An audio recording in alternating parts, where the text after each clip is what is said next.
What's up everybody, my name's Brenden and this is BigBearB Creative.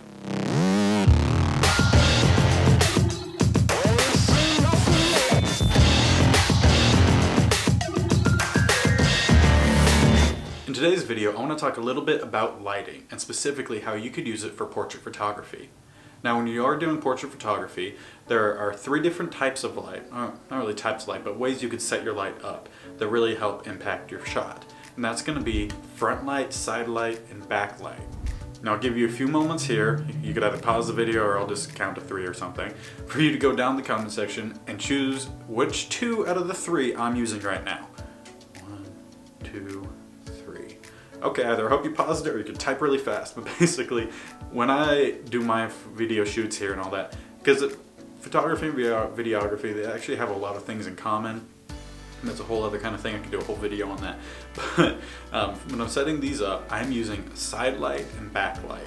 Now the reason I do this is, if you can tell from all the photo editing videos that I've done, linked in the card below, above. But if you can tell from those, I really like a moody shot. I like to create some sort of dark and light and kind of contrast. I like the contrast. So that's why I use the side light. The side light, what you get is obviously the lit part of my face here. Not L-I-T, but like real lit. And then the dark side over here, and basically that's creating a sort of contrast. It's creating a mood here, and that's what I like. And also the reason I use the backlight is because when you use a backlight, well, first of all, there's 2 different ways you could use a backlight. One could be the way I do it, which I have the background lit up and it's not pointed at me. That is another option you could do, but the thing you'll get with that a lot of the times, if you haven't mastered the whole manual settings, not saying I have, but for those who are beginning, the reason you don't want to do that is because it's going to create a halo around me, and I'm not trying to have a halo around me. I feel like that would totally ruin the whole mood thing I'm setting with the side light over here.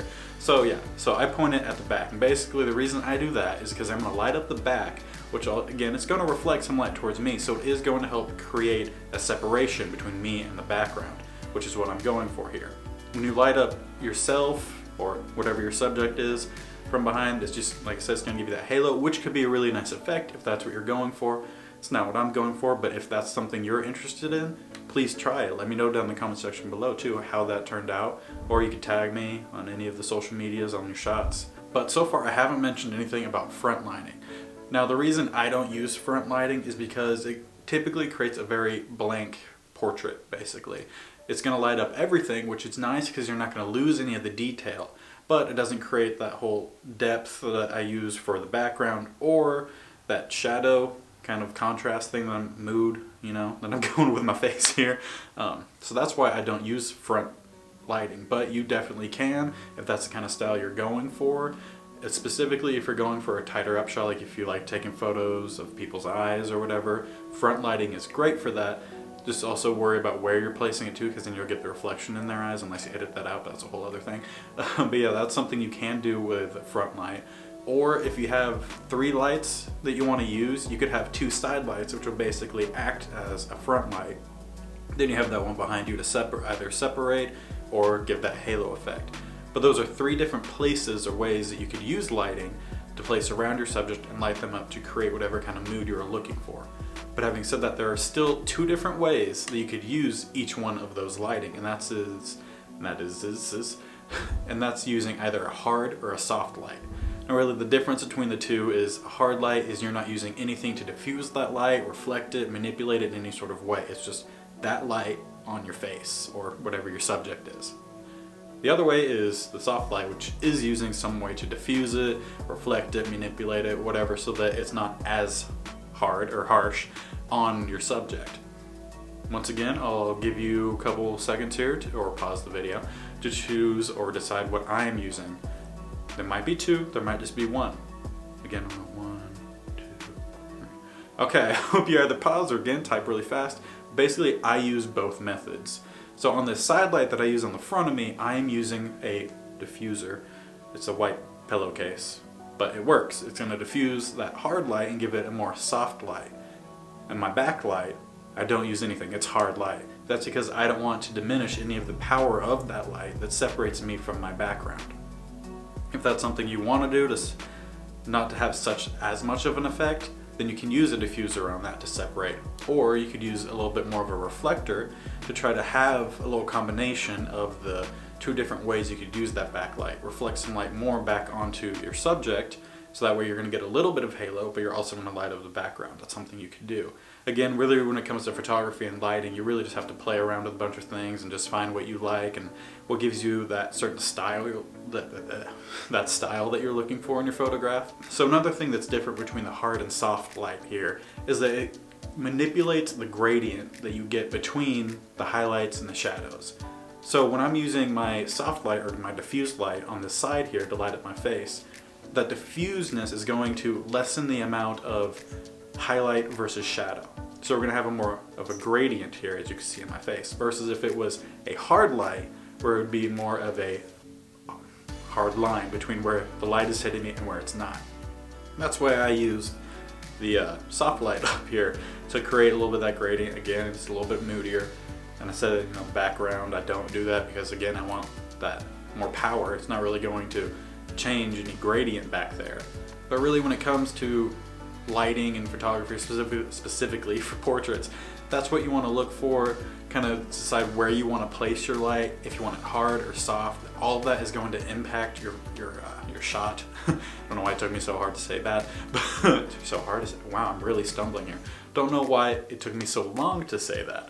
But yeah, so really just play around with what your style is and what you like. If you've watched my photo editing videos, again, link that in the card for you to go watch.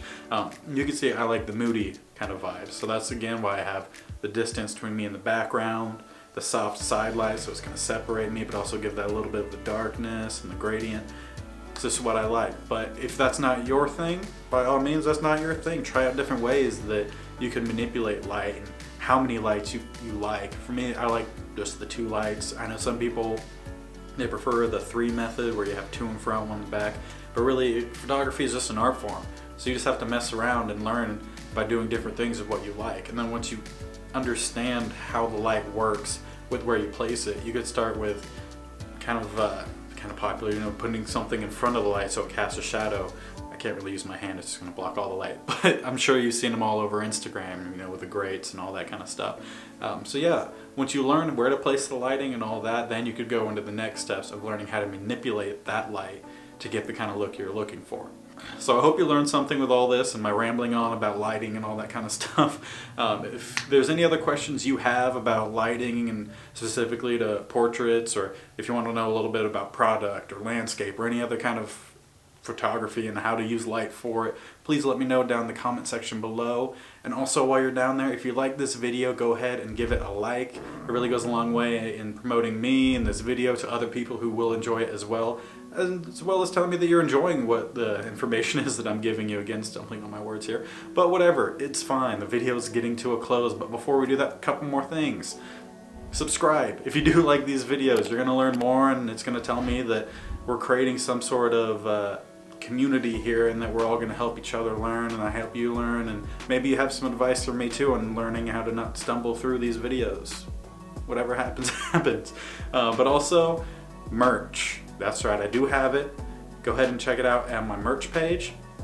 On my merch page, you'll find Teespring stuff and Zazzle stuff, if you don't know what that means. Teespring is where I sell shirts. It's where I sell shirts.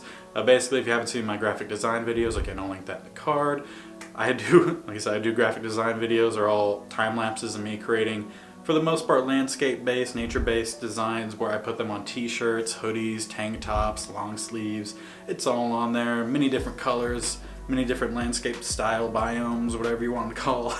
But yeah, that's all on there, so go ahead and check that out too. And if you're looking for new artwork, photo prints or anything like that for your home, office, wherever, that's going to be over on the Zazzle or again on my merch page. That's why you say just go to my merch page, see what you like, and then go where you need to go. You can choose the size if you want it framed, all that fun kind of stuff. So if you do like any of that and want to also help support me there, go ahead and check those out. I would definitely appreciate it. And with all that said, until next time, thank you for watching. Hope you have a great day, and go be creative.